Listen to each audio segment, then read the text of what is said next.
প্রেম কিংবা বিয়ে যেটাই করেন না কেন ভদ্রলোকের সাথে করবেন, আর তা না হলে প্রয়োজনে একা থাকবেন, টাকা কামাবেন, ঘুরবেন, ফিরবেন, পরিবারকে নিয়ে সম্মানজনক জীবনযাপন করবেন।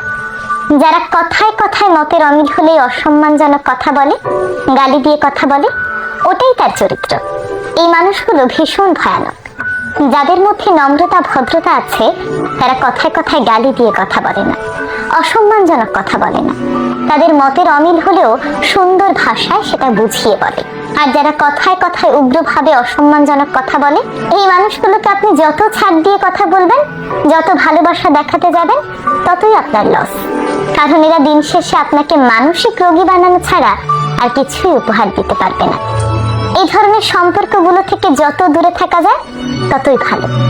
আর সবচেয়ে বড় সত্যি কথা হলো, কেউ কাউকে ছাড়া মরে যায় না। সবাই ঠিকই বলে আমি তোমাকে ছাড়া বাঁচবো না, কিন্তু শেষ পর্যন্ত বাঁচে এবং খুব সুন্দরভাবেই বাঁচে।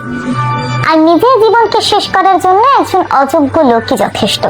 একজন অযোগ্য লোকের সাথে থেকে নিজেকে তিলে তিলে অসম্মানের সাথে মেরে ফেলার চেয়ে এই ধরনের সম্পর্কগুলো তৈরি করার আগেই সচেতন হওয়া জরুরি।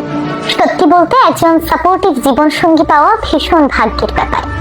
যারা নম্র, ভদ্র, সাপোর্টিভ, তারা সবসময় অন্যের সাথে ভালোভাবে কথা বলে এবং অন্যের জীবনকে তাদের নিজের নিয়ন্ত্রণে আনার চেষ্টা কখনোই করে না। আমার আপনার পাশে এমন অনেক মানুষ আছে যারা জীবনে হয়তো অনেক ভালো কিছু করতে পারত, ভীষণ মেধাবী ছিল, কিন্তু একজন ভুল জীবন সঙ্গী নির্ধারণ করার কারণে তাদের পুরো জীবনটাই ব্যর্থ হয়ে গিয়েছে। তাদের জীবনের শখ, আহ্লাদ, ইচ্ছে সবকিছু ধূলিসাৎ হয়ে গিয়েছে শুধুমাত্র একজন ভুল জীবন সঙ্গী নির্বাচন করার কারণে। সবচেয়ে বড় কথা হলো, সবার আগে নিজেকে ভালোবাসতে হবে। আপনি যখন নিজেকে ভালোবাসতে পারবেন, তখন অন্যের করা অসম্মান আপনি কখনোই মেনে নেবেন না।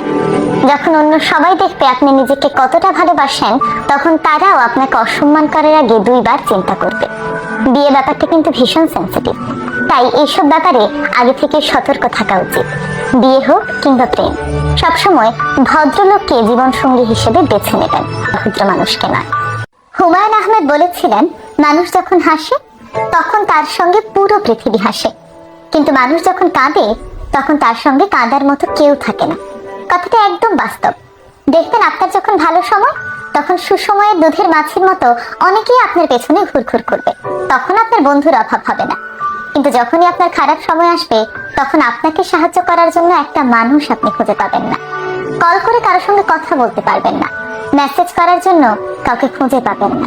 তাই বুঝতে শিখুন, কারা আপনার দুঃসময়ে আপনার সঙ্গে থাকবে, কারা থাকবে না। যারা শুধুই সুসময়ের বন্ধু, তাদের মিষ্টি ভুলিতে গলে যাবেন না, তাদের থেকে দূরত্ব বজায় রেখে চলুন। দেখবেন জীবনে অনেক সমস্যা আসা বন্ধ হয়ে গিয়েছে।